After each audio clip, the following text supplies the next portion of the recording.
Salut à tous et à toutes et bienvenue dans cette nouvelle vidéo. Aujourd'hui on se retrouve avec Ruby. Donc aujourd'hui on va traiter de l'épisode 7 de la saison 6 de Game of Thrones. Donc avant de commencer cette vidéo, je tenais à dire que on nous avait pas mal fait la remarque que la vidéo Game of Thrones était un peu longue par rapport aux autres vidéos. Un peu, oui, c'est vrai, 16 minutes ça peut paraître beaucoup, mais pour une review Game of Thrones, je peux vous jurer que ça fait pas beaucoup, c'est pas tant que ça. On vous promet, il y en a qui ont beaucoup plus longtemps. Dans 40 minutes parfois. Voilà. Donc en gros on va essayer d'aller un peu plus vite, mais sur ça je vous promets rien, vraiment je peux rien vous promettre là-dessus. Mais juste comme on me l'a fait remarquer, on allait un peu trop dans le résumé, donc on va essayer de s'attarder plus. L'analyse. Et essayer de faire un contenu un peu plus travaillé, mais bon je vous promets rien, c'est que la deuxième qu'on fait sur Game of Thrones, et donc on va essayer de s'améliorer avec le temps. Donc c'est parti.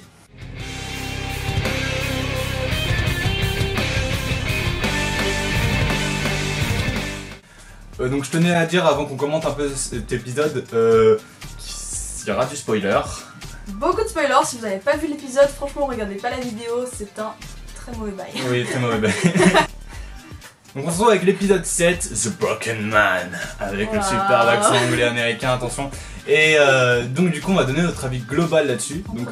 En premier lieu. Donc Ruby, donne un petit mot maintenant. Moi du coup j'ai encore pensé que cet épisode était un peu long et qu'il s'est pas passé grand chose. Je m'attendais à plus de rebondissements, etc. Mais franchement je l'ai trouvé un peu décevant encore parce que je m'attendais à un peu plus par rapport à l'épisode de la semaine dernière. Mais non, donc bon, voilà. Et toi? Moi il m'a pas déçu cet épisode, contrairement à toi. Donc c'est cool, il va y avoir un peu de débat et des choses à défendre. Et non, j'ai trouvé cet épisode plutôt sympa. Il fait progresser l'histoire. Par contre c'est sûr, au niveau de l'action il se passe pas grand chose, mais ça reste un épisode de transaction, mais pour autant il m'a beaucoup plu par rapport à l'épisode précédent qui était là aussi un épisode de transaction, mais je trouvais que les choses étaient vite expédiées alors que là ils prennent le temps de se poser. Et je trouve que cet épisode était plutôt intéressant dans la progression de l'histoire. Donc on commence cet épisode de Game of Thrones avec une super introduction, on découvre le retour de Sandor Clegane alias le limier. The Hound. Et donc on l'avait pas vu depuis la saison 4, après qu'il se soit bien fait défoncer la gueule par Brienne de Torse.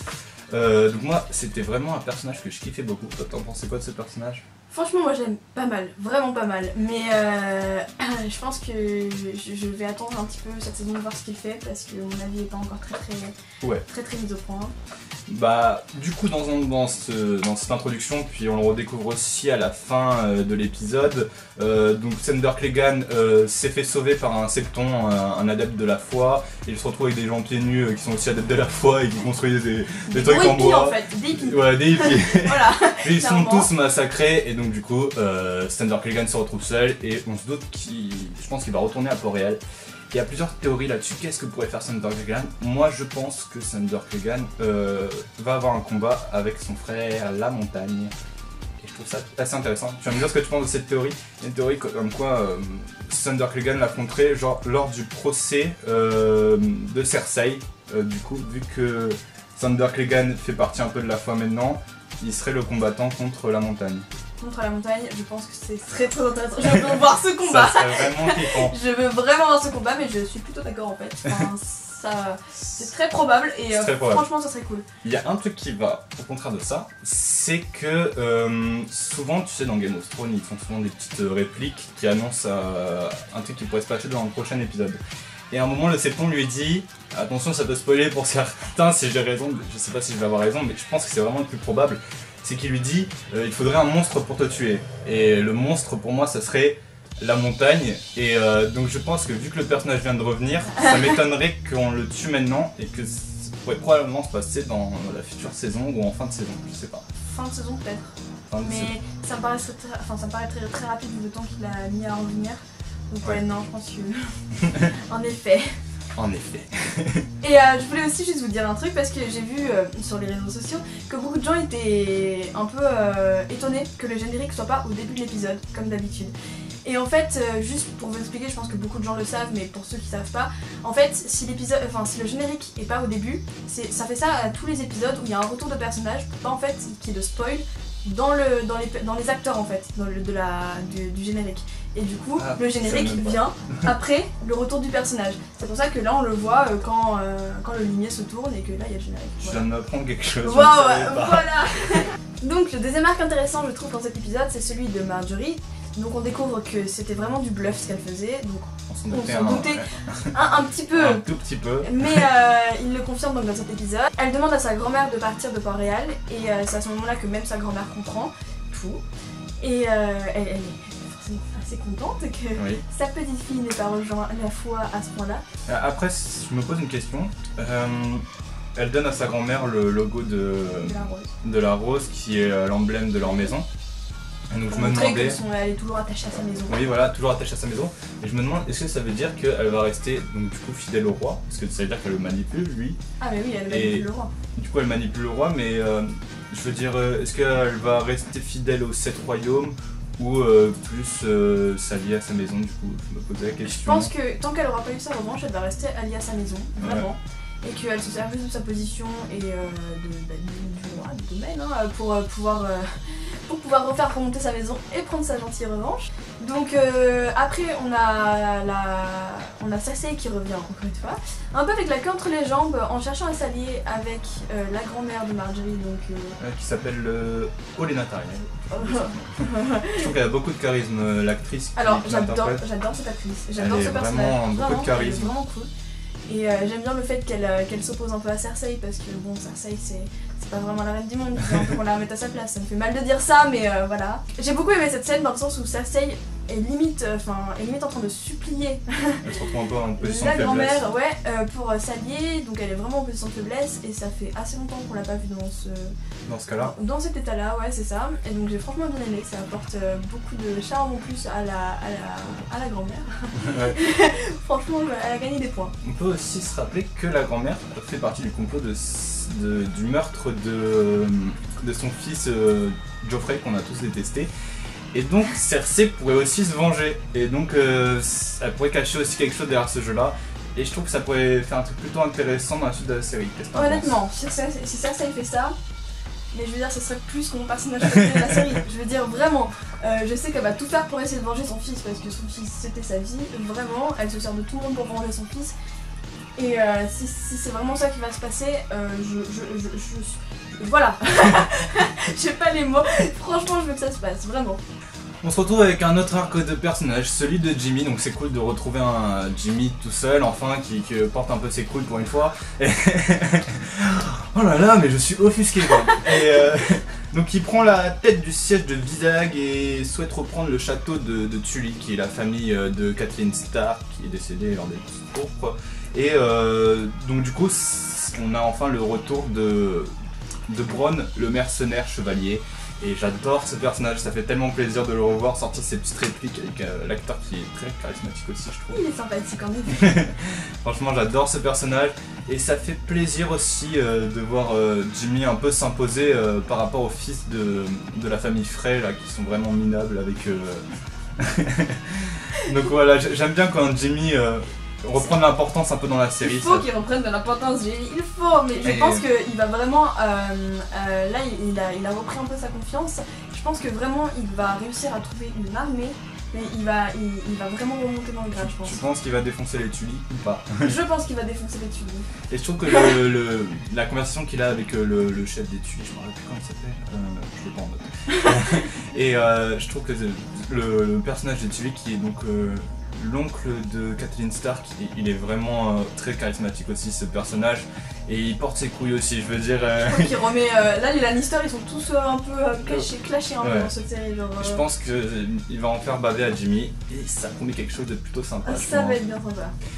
On passe à un autre arc de personnage que j'aime beaucoup, celui de Jon Snow et Sansa. Je n'aime pas trop Jon Snow, non. Moi j'adore Jon Snow, mais là ça progresse très lentement, mais bon, ça fait quand même plaisir de le revoir. On voit qu'il recrute les sauvageons avec un super discours, je trouvais qu'il avait pas mal de charisme je trouvais qu'il a pas beaucoup de charisme en vrai. Jon Snow là, je trouvais qu'il en avait et qu'il s'imposait un peu. C'est un peu une épave. Ouais, mais j'adore ce personnage parce que c'est un des personnages à valeur, comme Tyrion, et j'aime les personnages avec des valeurs. Waouh. C'est pour ça que je kiffe Batman par exemple, mais bon, on va pas aller dans le hors-sujet complet. Mais voilà, là il s'impose vraiment et j'ai bien aimé, j'ai beaucoup aimé cette scène. J'ai pas grand chose d'autre à dire, mais je trouve que le discours qu'il fait est sympa, pas comme celui de Daenerys dans l'ancien épisode qui devient vraiment lourd au bout d'un moment. Ah, c'est trop, ouais. C'est trop. Et donc après, il va s'allier à d'autres maisons du Nord. Il essaie. Il y a une super scène avec la petite Mormon, voilà. Et là, la petite fille est hyper charismatique, l'actrice qui l'interprète. L'actrice joue super bien, vraiment super bien. Alors qu'elle est toute jeune, je trouve ça... toute petite, bon. Après, ils ont réussi à trouver que 62 hommes. C'est pas ouf, mais bon... C'est un début. C'est un début. Au moins, ils ont une maison un peu dans leur rang. Ouais. Et ensuite, ils vont s'allier à une autre maison du Nord, mais cette fois-ci, ils n'y arrivent pas. Ils se prennent un gros râteau. Mais par contre, justement, ils font un bon point, c'est qu'ils viennent en tant que Stark pour recruter des gens pour la maison Stark.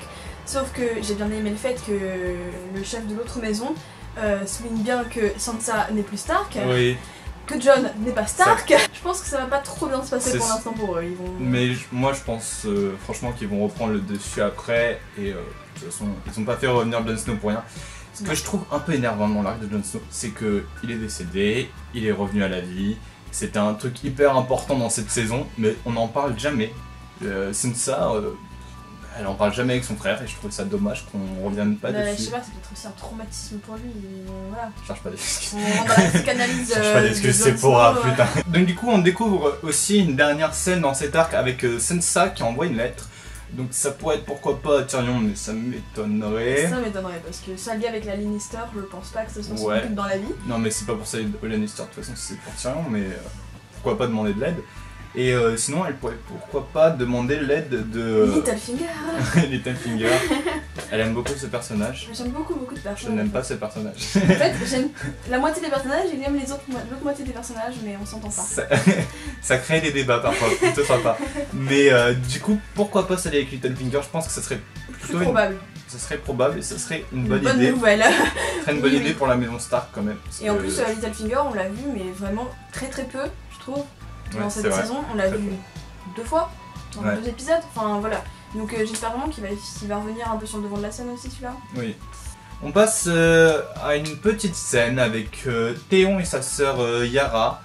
Dans le bordel. Dans le bordel, plutôt sympa. J'ai vu un super mème avec Théon qui est comme ça et avec écrit quand ta sœur pécho plus que toi. Je trouve ça plutôt drôle. Donc on voit Yara qui pousse un peu Théon à essayer de se reprendre en main un petit peu pour essayer de le sortir en lui pas de la meilleure façon mais elle essaye. En disant clairement que s'il veut se la monter et qu'il n'y a plus de Théon en lui, bah, donc c'est plus son frère et que ça sert à rien et qu'il peut s'ouvrir les veines tout de suite. Mais que s'il reste un petit peu de Théon en lui, qu'il boit. Voilà, il faut qu'il boive. Mais moi franchement j'aime beaucoup Yara dans le fait, vraiment moi j'aime bien pousse, parce que Théon il faut qu'il se reprenne un petit peu là. Bon ok, on lui a lavé le cerveau. On lui a coupé les couilles aussi. Mais bon, ça c'est un autre point. Franchement je pense que je me serais coupé les veines en vrai. Mais bon. Mais ouais, franchement je pense que c'est vraiment un bon personnage qui va essayer de refaire un peu bouger les fesses de Théon là. Et ça peut présager des bonnes choses parce que elle arrive avec sa flotte pour aller voir Daenerys du coup. Et comme par hasard Daenerys a besoin d'une flotte. Mais après, il y a une question qu'on peut se poser. Est-ce que c'est son oncle qui va apporter la flotte ou Yara? Ça reste à voir. C'est Yara. Oui, c'est Yara. Ce serait mieux, est-ce qu'on préfère Yara? Mais voilà. On découvre une dernière scène avec Arya Stark qui veut donc retourner à Westeros. À Westeros, donc elle embauche quelqu'un pour partir dès le lendemain, avec de l'argent. Oui, et la scène qui suit est plutôt atroce parce que... Bon, vas-y, explique parce que c'est complètement mindfuck. Donc franchement j'ai pas compris, mais bon, disons que la fille des sans visage la retrouve. Et la poignarde bien violemment. Donc vraiment normalement ses organes tombent de son ventre. J'ai compté les coups de couteau, il y en a 3. Donc ça va finalement, dont mais un c'est quand même complètement latéral qui est censé normalement t'ouvrir le bide et tes organes sortent. Mais bon. C'est surtout la naïveté d'Arya. Ensuite elle tombe dans l'eau, elle reste suffisamment de temps dans l'eau pour que la sans visage parte. Donc, en plus. Ensuite elle ressort de l'eau et elle continue à marcher pendant 10 bonnes minutes. Juste. Oh là là, j'ai mal. Bonjour, le ventre. J'ai franchement pas compris cette scène, je suis vraiment déçue parce que déjà la sans visage, je pense que soit elle aurait dû aller au bout de ses actions parce que c'est une sans visage normalement, elle part pas sans avoir la confirmation qu'elle est vraiment morte, ou alors que Arya se batte un peu plus, il y a vraiment un problème avec cette scène. Moi je pense que ça présage un nouveau un nouveau combat avec la sans visage, et il y a des chances aussi, je pense, qu'elle se fasse récupérer par la comédienne qu'elle a sauvée. Je verrais bien ça, moi. Donc globalement, cet épisode, moi je l'ai beaucoup apprécié, même si c'était, comme j'ai dit, un épisode de transaction, Ruby un peu moins du coup. Ouais, un peu beaucoup moins. J'attends beaucoup le prochain épisode du coup, pour voir comment les actions vont se dérouler. En espérant qu'il se passe des trucs dans le prochain épisode. Ça serait cool, ouais. Et voir un peu surtout Thunder Clegane, parce que c'est vraiment ce que j'ai le plus retenu de cet épisode. Donc voilà, donc je vous invite, vous aussi, à dire ce que vous pensez de cet épisode, parce que je réponds à chacun de vos commentaires, ou du moins je les lis tous. Et donc ça peut laisser débat dans les commentaires, donc n'hésitez pas, franchement, j'aime bien débattre avec vous de toute façon. Ce que vous avez pensé de cet épisode un peu.